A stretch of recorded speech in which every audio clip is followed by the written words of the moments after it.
जो टुकड़ों में डेड बॉडी मिली थी ट्रेन में, आपको ध्यान होगा ये बात, उसकी शिनाख्त हो गई है, पहचान हो गई है, तो हमने कहा आपको ये बता दिया जाए। अज्ञात महिला के शव की शिनाख्त हुई है। इंदौर और ऋषिकेश में ट्रेन में शव के टुकड़े मिले थे। रतलाम के रेन मऊ गांव की रहने वाली है। मृत महिला अब तो रहने वाली थी, हो गई चूंकि उसकी जान चली गई।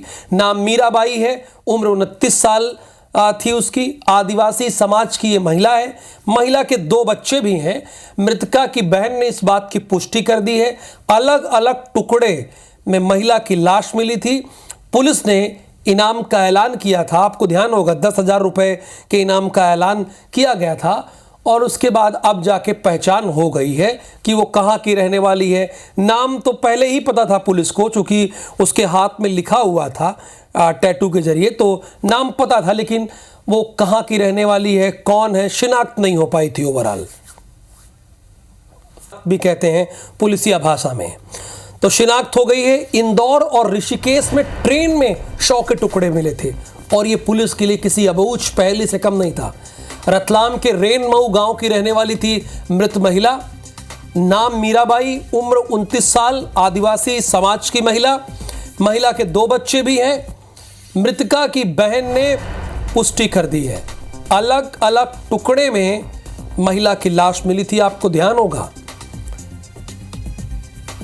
अलग अलग टुकड़ों में महिला की डेड बॉडी मिली थी। अच्छा, निहारिका जो मृत महिला है, उसकी बहन ने पुष्टि तो कर दी है। उसकी बहन ने यह भी बताया कि वो कब निकली थी, किसके साथ निकली थी, क्योंकि ट्रेन में उसकी डेड बॉडी अलग अलग पार्ट्स में पाई गई है।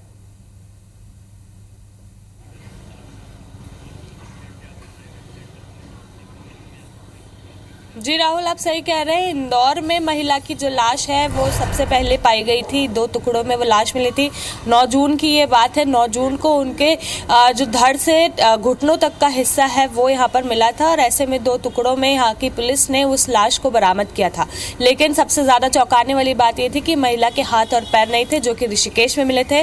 तो इंदौर और ऋषिकेश में जो महिला की लाश मिली थी उसकी शिनाख्त हो चुकी है। महिला रतलाम की बताई जा रही है। रतलाम के बिलपांक थाना क्षेत्र के गांव में वो रहती थी।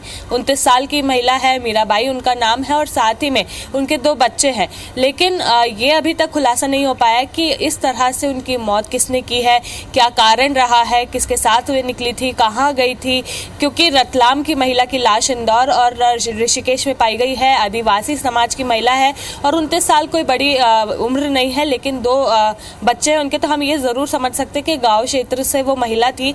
अब ये सबसे बड़ी बात है कि पुलिस फिलहाल डीएनए रिपोर्ट की जो इंतजार कर रही है, क्योंकि उनकी जो बहन है उन्होंने उस महिला की शिनाख्ती जरूर बता दी है, लेकिन पुलिस को अभी भी डीएनए रिपोर्ट का इंतजार है। पुलिस ने उनकी फैमिली, यानी कि मीराबाई जो है मृतक महिला, उनकी फैमिली की डीएनए जांच करवाई है। ऐसे में डीएनए रिपोर्ट आने के बाद ये पुष्टि हो पाएगी कि वो महिला उन्हीं के परिवार से है।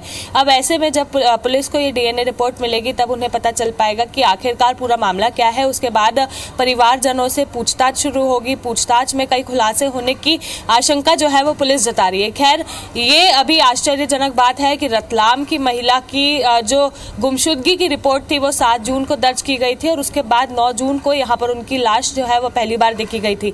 हमें जब पुलिस ने वो लाश बरामद की थी तभी बताया था कि ये जो लाश है ये हाल ही में नहीं रखी गई है, ये 2-3 दिन पुरानी लाश है, जिसको काटने के बाद इंदौर की ट्रेन में वो मिली थी और उसके अगले दिन वो ऋषिकेश में मिली थी। तो ये बड़ी चौंकाने वाली बात है कि रतलाम में वो महिला रहती थी, उनकी लाश इंदौर में मिली है और उसके बाद ऋषिकेश में मिली है। खैर, फिलहाल पुलिस को डीएनए रिपोर्ट का इंतजार है। डीएनए रिपोर्ट आने के बाद ये खुलासा हो पाएगा कि आखिरकार महिला कौन थी, कहाँ रहती थी, किसके साथ रहती थी, वहां से कैसे निकली है, और उसके बाद इस तरह का अंजाम किसने दिया है। शुक्रिया जानकारी के लिए।